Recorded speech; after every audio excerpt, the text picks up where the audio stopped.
Mga katrops, welcome back ulit sa aking channel, Sports React PH. At ngayon nga ay pag-uusapan natin ang sinabi ni Stephen Curry at Draymond Green kay Klay Thompson. Pag-uusapan na rin nga natin dito sa ating panibagong video, ang game preview ng rematch sa pagitan ng Los Angeles Lakers at Memphis Grizzlies.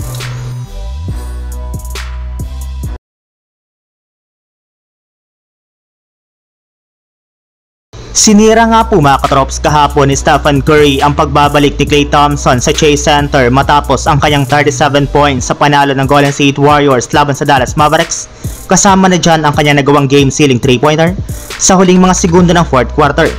At sa pagtatapos nga po ng kanilang laro ay inamin na nga po ni Stephen Curry at maging si Draymond Green na mas nakafocus nga po sila sa kanilang game rather sa pagbabalik ni Klay Thompson na nagkaroon na rin naman ng magandang performance sa pagtatala nga po nito ng 22 points.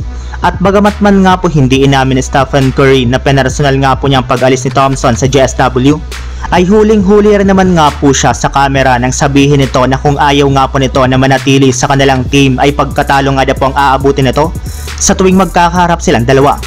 Pero sa huli nga po mga katrops ay all goods para naman ang GSW at si Klay Thompson. Samantala, punta naman tayo sa ating sunod na pag-uusapan sa game preview ng rematch sa pagitan ng Los Angeles Lakers at Memphis Grizzlies. Bago pa man nga po mga katrops mag-umpisa ang kanilang rematch, ay inanunsyo na nga po ngayon ng Lakers na hindi na naman nga po dito makakapaglaro sina Jalen Hood-Schifino, Jared Vanderbilt at si Christian Wood na naibalitang mawawala na naman sa susunod na 4 na linggo matapos sumakit muli ang kanyang tuhod.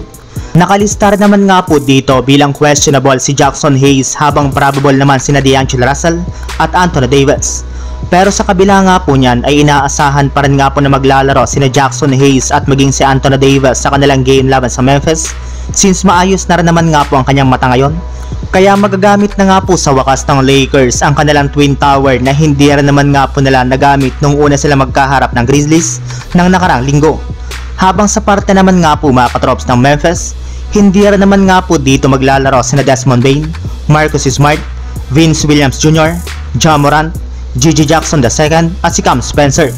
Habang nakalista rin naman nga po dito bilang questionable si Brandon Clark, ibig sabihin, sobrang nga pong underman ngayon ang lineup ng Memphis Grizzlies, kaya pagkakataon na nga po ito para sa Lakers na makakuha ulit ng panalo sa loob ng kanilang home court na Crypto.com Arena para ma-extend sa 3 games ang kanilang win streak at magkaroon ng 1-0 sa group stage ng NBA Cup.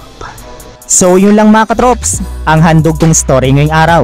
Sana nag-enjoy kayo, please like and subscribe my YouTube channel, Sports React PH, para sa iba pang story at update patungkol sa NBA. Kita-kits muli sa ating susunod na video.